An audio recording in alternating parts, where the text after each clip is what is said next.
It's my time, it's my season, and I've got a good reason to open my mouth. Gonna let it out, open your mind, grab your friend. Hope you listen to the end. The vibe is good and learning meets on She Who Speaks. Welcome back. Thanks for joining us for She Who Speaks. I'm Renee, lover of a good laugh and all things behavioral. With me is the honest Susie with a good listening ear, which is Marilyn. But let's pause and look at this unstoppable force that's doing the absolute Goodness, beautiful self. giving us space. Angelic voice, right? Which is Love Mean. Thank you, ladies. I couldn't resist. Love Mean is on set. I tell you, she has so many amazing things going. And so she's on set with one of those fun things that you'll have to keep following her page to see what she's up to. But we're just so happy that you're here. We are going to have some girl time, just a light-hearted, fun discussion. Yay. And I want to put you on the spot because we were kind of talking about something that happened this week. Ooh, ladies, yes, I was talking to you about my job. So I work in HR, and we had like a situation with one of the employees. She was in her 20s, and something that I realized with most of the employees in their early 20s is they have a total different approach of communication to their employer. Like this, they just don't have, I don't know how you remember, when you were in your 20s, like how you have this, not reverence toward your employer, but you be careful how you speak, you're mindful about your job, you're trying to be discreet. This generation, I don't know if it's just, No, oh, okay. mm-mm. I I feel like, I feel what like do you say? I feel like for us, well, for me, I always saw my bosses or my superiors as almost like the principal, and you didn't want to Yes. trouble and go to the principal's office. Mm-mm. Uh-huh. It's a Not this different, generation. no, it's different. It's so different. So that's That caused me to wonder. I'm like that thing that make me realize that I'm older, you know, grandma. Yep. and it's hard for me sometimes to connect because because I was so in my 20s I was such a different person Mhm. that what I'm experiencing right now comparing to this generation, and I don't want to sound old, but I think I'm sounding old. Is that it is just different. They sometimes they're so careless about how they speak. They don't care. They're not afraid of you. They don't fear you, or and you don't want to have this relationship. But even the conception of respect is really on a different level. So that let me realize that I'm accepting the fact that I'm in my in my 30s, and now I can officially say that I'm older. I can. It's hard for me to connect I feel with like with. I feel like with this generation, like the one in their 20s, I feel like they know they have options. So I'm old. Yes, And so the how we were raised was you get a job and you ride that job yes. till you fall off. So you'll be in that position Mm-hmm. for 40 years and you'll get a plaque or something when you retire for long service. Right. So for me, I've never like, maybe when I was younger in my 20s, I would like, maybe my dresses were a little shorter, maybe a few inches, but I've never been like someone who likes to expose anything. My mom has always been someone who's very modest. So I kind of like followed her footsteps on that. So yeah, maybe a little shorter, but now I like them. I like my knees covered. I like I like to be comfortable. I need to run after them kids. Yeah, So for sure. so I don't like things that are too clingy. I still like to look good though. That is something for me that is to me that is one way that I really treat myself. Like I'm not a person who is big on pedicure, manicure, and things like this, but I like once in a while I want to look good. I want to feel when I dress good, I feel good. It makes me feel good. So it's definitely something that I enjoy. But yeah, I feel like I'm still feminine. I still like to dress up, as I said, but I'm just a little more like, I'm someone's mama now. So but I also try not to I said that, but I also try not to get that too much in my head. I try to do what I want to do, basically. Like, I really try to be someone who balances what I want to do and be self-conscious about who I am and being practical and etc. etc. That's me. Yes. So, and I want to pause to just remember that, hey, friends, we know you're watching. Just jump in the comments and let us know your answer to these questions as well, about your 20s versus 30s. But here's a confession from me. I was modest growing up. I didn't wear the short things either. No. Because I love Jesus. I love my life and I love my mom. Also, I didn't have anything to show because I was olive growing up. Like, I was as straight as they came. So all I could show you was my pretty face because I didn't have anything else to show you. And I'm somebody's mama, you know. I just want you to help me intercede for these curves to stay where they are because I'm enjoying them a lot. Nice. For me, it kind of flipped. I used to wear the things down to my ankles when I was younger. And the older I'm getting, it's kind of like, they're like, hey, it could also be because I'm still wearing the same clothes. And so they're literally just getting shorter. But I'm also kind of enjoying my little kneecaps a little bit, you know, here and there. I hear you. Right. Yeah. I think it's finding that balance that is important. Like, be yourself while be conscious of, like, hey, you don't want in 30 years for Cairo to look at picture on you and Facebook like, is that your mama? Like, right. That's, you know, it's weird because it's something that is on my mind. Like, I don't want to embarrass my kids. But ladies, I have a question. Mm-hmm. Have you experienced any type of change in your metabolism when you compare your 20 bodies and your 30 years old bodies? Because it's a total setup. Because I feel like when I was in my 20s, I didn't have to do anything to drop like boom, boom. You know, I have like this defined body and my, you know, now I could go on a 21-day fasting and go with cardio in it. And I gain more weight than I was before. It's crazy. Right. For sure. The same for me. For me, the same. I used to eat whatever I want and don't get anything. But now, whatever I eat, you will see it somewhere. And then on the other side, I used to be more active. Like I would run, I would not feel, you know, out of breath so easily. You know, if I would run after my train, I would be like, oh, okay, I got it. No sweat, anything. Yeah, this week I had to run with my daughter just 2 minutes to catch the train. And then I was out of breath for like 20 minutes. So Right. Same for me. The minute I said, and Jason maybe thought I tricked him, my husband, but the minute I said I do, God, it was like everything I eat, and it goes into one area. I'm not gonna tell you which one because I think it's obvious, but it goes in one.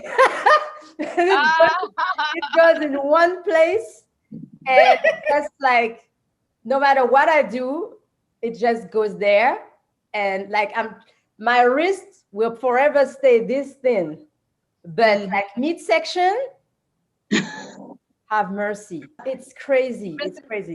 And we talked previously about exercising, so I'm really more intentional in working out, in like running with my kids and doing things to keep me going a little bit. And also, as I mentioned before, my thyroid condition also doesn't help with that metabolism change. Yes, metabolism thing. So yeah, definitely. I saw the shift. Let me ask you another one, kind of upping it a little bit. What is the biggest lesson you think you learned in your 20s and then also in your 30s? Mm. Want to go first, Lavmin? Me? Okay. I guess in my 20s, I was for too long a people pleaser. Mm. I was trying to make sure I don't offend people. Like what it doesn't matter almost how you make me feel. As long you feel good, that was the most important. But it was sometimes Wow. detrimental to me. And then really not necessarily learning to be comfortable with who I am and not have a clear understanding of who I am. That was like the journey, like my story, the hurt, why do I get offended for this type of behavior? Like why some stuff impact me this way? Like that was the journey to figure it out.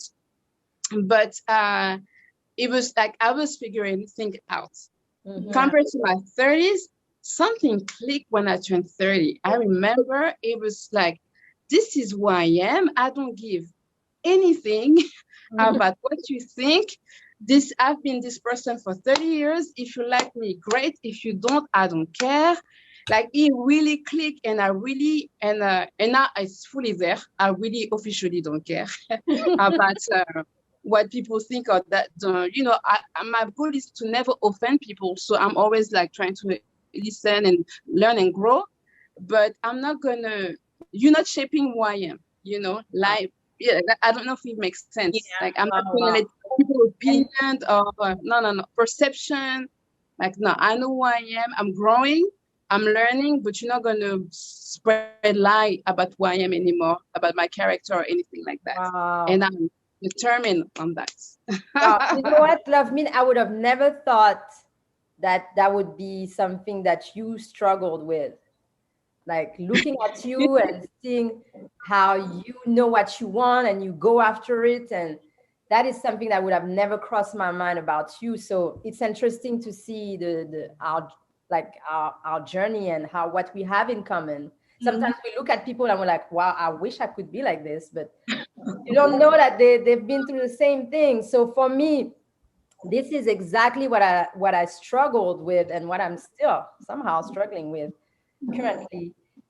Like being a people pleaser, being someone who is so consumed and so worried about what people think about me, what their perception of me, being sometimes putting myself sometimes in situation when I know it's not right, but I still go along with it to make the other person comfortable. Yes. But I'm not comfortable and I'm not always happy about this situation, but I do it because that's who I am. And I think my word for this year should be balance, because once again I think it's balance. Of course. Because some people have told me before, oh, you need to be it's a word of lion and you're a lamb, you need to be a lion. And I know that's not who I am. So I still want to be a kind person, like someone who is meek and someone who cares about people, but I want to be assertive and know what I want, and not be afraid of not being liked or admired or loved by people. If it doesn't make me feel happy or comfortable, I'm gonna do me, what is best for Marilyn, my family, and that's what should matter. And like I said, it's still a struggle, like a daily struggle, ladies. What about you? And just to respond to something that you said, something that I'm learning is the true one will stay. The true one, because when you are yourself and then people know your heart and your intention, like the true one will get it. If they need to check you, they will check you. Or if not, they won't. That's true. Girl, you just went under a tunnel. I don't know what happened with your audio, but I heard what you said though, but like you're in the it's like you sounded real. But yeah. So one of the things, so it's interesting. I'm nodding my head because I could literally repeat everything Marilyn just said, everything Love Min just said. So I'm gonna do something different. So one of the things, in addition to what both you ladies have shared, that I experienced in my 20s was that I literally had the power to speak into existence the things I wanted. I did a lot of things that made no sense to anybody else, like uprooting and leaving a good job to come to America to study. And then from there, graduating, and I spoke into existence that I would get a job and end up staying. And that happened. And then got married and bought like a bunch of different things that had not been things that I grew up seeing through the help of the Holy Spirit and faith and works, spoke those things into existence. So I appreciated that about my 20s. For my 30s, I feel like I can relate to a lot of what you both are saying, but I don't want to repeat those same things. So I'm gonna say that it's okay to change my mind. And that was a big deal to me because I'm one of those people where I'm like a great, I used to grow up watching amazing Chinese movies. And one of the things they used to always say is, your word is your honor.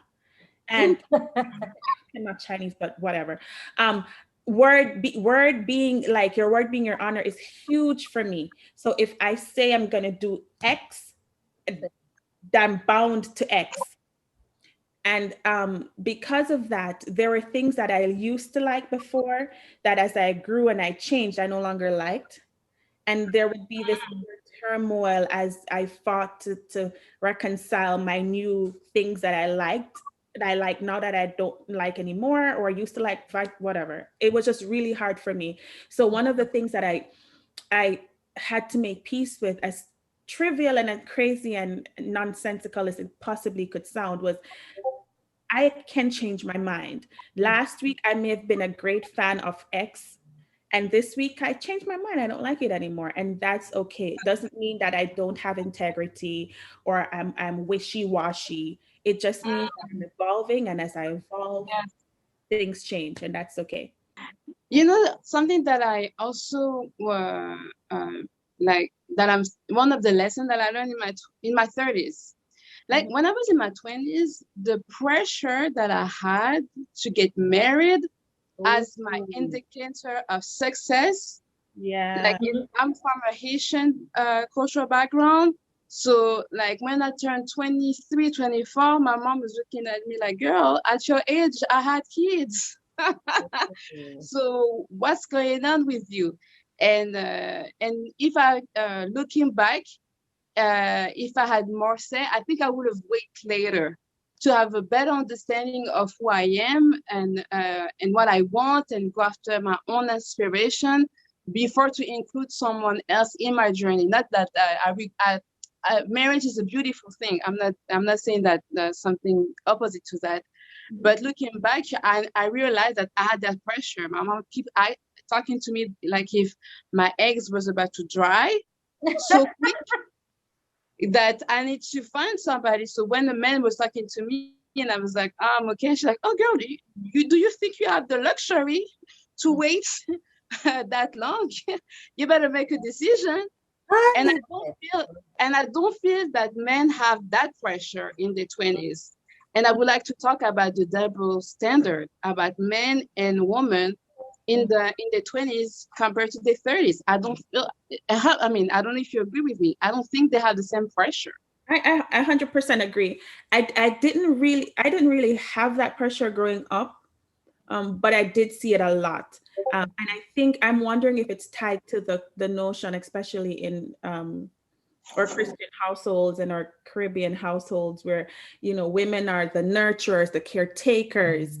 And so literally after you finish high school, yes, college, but right neck to neck with colleges, you're finding the one so that as soon as you're done, you can transition into the nurturer, the caretaker. I think it's definitely a double standard because I know one of the places I lived, the trend was for people to get married in their teens. And a lot of those relationships worked, but also a lot of them didn't work. And a lot of times there were things that were happening within the marriage that I would like to think would not have happened if, like you said, Love Mean, they were given an opportunity to figure out what it is like to not just be their parents' children, but to be themselves, where they have bills that they pay, they have a job that they go to. Because a lot of time it's from the parental table to the marital table, and there's no different table in between. So I think that's definitely a double standard that I've seen, and hopefully I don't intend to put that pressure on our children, for sure. Right. And I feel like there is definitely a pressure from like our parents, our community. We are Christians too, so there is that thing like you want to sin and before you get married and things like this. So there's definitely that kind of pressure. And also, I don't know about you ladies, but there was also, as women, there is always kind of like that competition spirit with they put women against each other. Oh, the first one to get married, the first one to get thing, the first one to have like the perfect kids, the first one to, and it's like and as we are talking about evolution for 20s to 30s, and I never liked that competition comparison spirit, and it's something that really unfortunately put a lot of pressure on me. And in my 30s, I'm learning to be like, I'm not comparing myself with anyone. I'm not in competition with anyone. I'm gonna do me and what God wants me to be, where He wants me to be, when He wants me to be. So I feel like that's also what participate to that double standard with men who don't have that much pressure, all these pressure on them about life and even about their appearance. Like men in their 30s, like I say, oh, they grow like fine wine, like when they reach 30 and stuff. And we women, they start to tell us at 30 that we are on the decline and things like this. Yes, that's true. And in my observation, I feel like women, like I admire the women that I admire the most are women that like in the 40s, 50s, and I feel like yes, society put that useless standard, double standard on us. And one last thing that I wanted to add, and since we're talking about regrets and at the same time double standard, is that I wish if I could go back, I wish that I had the opportunity to do therapy on myself. Like it's something that I, like as I grow older, I feel like I desperately needed that. And I feel like if I had done it before, I would have not been confronted to the issues that I have now. That I would have like come to terms with a lot of things before, like being in my 30s, almost mid 30s. So yeah. What do you ladies think about that? I think it's an excellent point. And I listen. So I try not to be part of any gossiping relationships. I don't like them. So whenever anything is off kilter in my own mind, I take up my phone, and dial my counselor's number. Therapy is great, and I feel like it's important because a lot of times we go through experiences and we interpret it a certain way because that's all the tools that we have. But I think when you go to when you get therapy, you're able to see things from a different standpoint, and even things that you do that you're very proud of and you think it's a great thing, you realize that that's not a good thing. For example, learned this a few weeks or months now ago, that how I did relationships was not healthy, in that I'm always the listening ear, and people come and vomit all over me, and I go, it's okay, girl, you keep throwing up, better out than in, and I walk away with my clothes drenched in vomit. Wow. And then I don't often leave those environments or those relationships feeling like I was heard or like I'm appreciated. And heaven forbid you do something wrong one time and then you're the devil. And you're like, but wait, I mean, I don't have any clothes left because they're all covered in your vomit. How come? So that was something that I had to learn, that wasn't healthy. And I was creating those experiences by encouraging people to come and take a dump on me if you would like. You know, I'm here for you, girl. I'm your friend. I'm your ride or die. So, you know, therapy is great. And I would not have known that if I didn't get therapy. So, Wow, that is crazy. Story of my life. yeah. But then, what do you want to do before you turn 40? I guess for me, I'm in this phase in my life where I realized that in my 20s, I had a lot of great ideas that I didn't necessarily pursue because I didn't trust in that I was, maybe the vision was too big for me. Wow. And looking back, I'm like, girl, if you would have done it when nobody was thinking about it, maybe today. Yes. So I think for me now, like everything, like I always take this time to pray and fast and ask God for his guidance about what I'm supposed to, like stuff that he place in my heart. And I just pray for the courage to realize everything that he want me to do. So every dream, every like little business idea or ministry idea, or even the type of mother that I want to be for my daughter. Like I hope by 40 I can look back and say, I am what I wanted to be in every aspect of my life. Wow. Wow. Because I'm still in process. I appreciate ladies saying that I look strong, but you know I'm transparent. I'm under construction. And I know at 40, Aren't we all? but I hope I will be further. That's what I want. Mm-hmm. So one of the little things that I would like to learn before I turn 40, I'm learning right now, is to ask and you shall receive. Like I'm so like, Renee, you talked about having a relationship with fear. I am married with fear. We have 10 kids and 21 kids. Like it's Break up. it's something that I'm really struggling with and that I'm learning to let go of, and really to sometimes ask for help when I need it, to not be afraid, like you said, love me, to go after my dreams. Like I would like professionally also to be more established and to do also things that I've always wanted to do, especially with music. Love me, you know what I'm talking about. And not let those fear consume me, and then having the regrets of like, why didn't I do this, and it was not that bad. And so yeah, that's definitely things that I would like to do before I turn 40. You know, especially for me, my motivation, I have to admit, is my daughter.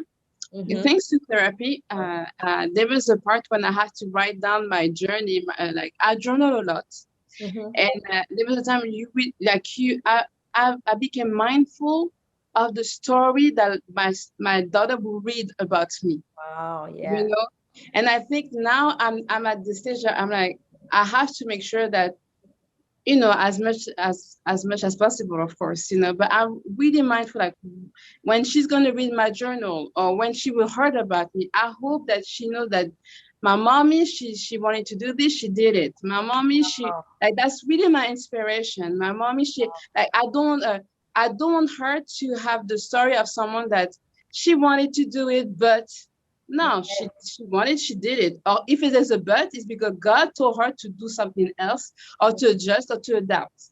Right. But not because of fear, because I want to teach her to be not fearless, you know. Wow. And I want to teach her to be confident in herself. And I know that I took 30 years plus years to get there, and I'm still getting there. But if I can implement her some tips early, I want to do it. But I know the best book is yourself.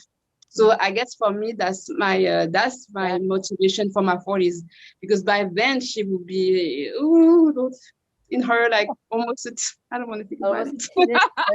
Almost a teenager. Oh, and if she has my mouth, she will be able to check me. So I want to avoid that. Wow. Just like to say that motivates me also. Yeah.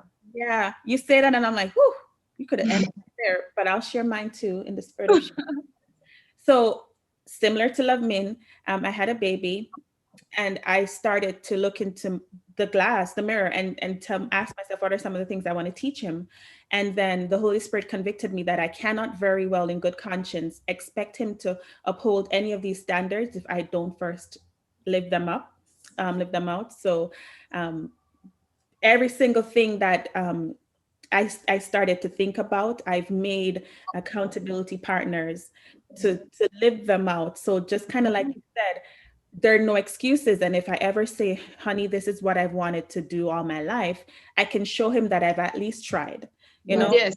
not that I didn't step out because I was crippled, which a lot of times can happen. So for me, one thing that I want to do professionally is start a business, a profitable business before I hit 40. I would really love to do that. I need Me to too. figure out what that's going to be though. So pray, y'all. And then as it relates to self-development, which is huge for me, I want to be in full control of my emotions, of my thought processes. And it sounds so simple, but when you have personalities like, or sometimes it's quite a rabbit hole. I want to control the narrative and the lens through which I see everything, so that however I respond is truly based on how I want to respond, and not somebody on the opposite end with like the I don't know any games. Nintendo, is that still a thing? Nintendo. Yes, PS5. PS5. PS5. See, I'm dating myself. I don't know anything. But so, but those are two of mine. I really want to be in control. And one of the ways I want to be in control is through therapy, that will kind of help me understand the why behind the what that I do. And hopefully that will help. Yes. Yeah. All of this. Thank you, guys. All of what you said. And to you, I think it's it was kind of lighthearted and fun. But tell us your answers to some of these questions too. Lovely, I think you were going to say something. Go ahead. not the same thing. That is exactly. I was looking at you ladies because I was like, yeah, as we're doing this podcast, I'm receiving from me as well. So it was that was a reminder for myself, but I wanted to also encourage our audience to make sure that also please take the time to comment and to respond to this question. It's really edifying for us to from you guys on Instagram, on YouTube, and yes, so please take the time to share about to respond to some of those questions. And one of the biggest compliments, just reiterating what Love Min says too, one of the biggest compliments that you can do is to subscribe. Yes. Hit it. Because a lot of times when we are so tired and life has pulled us in 3 million different directions, some of what keeps us going and energized is knowing that we are bringing value to you. We got great feedback on some of the things that you want us to talk about, and we've already started recording them. So keep the suggestions coming. Again, don't forget you can send emails to us if you don't want to put it on YouTube, because I have a few people who kind of said, girl, we support you, but I just don't want to type anything. Email us. We are older, so we still do email. And you can at the She Who Speaks podcast at gmail.com. It's also in the description box. We love you. We're cheering for you. And see you next time. Bye-bye.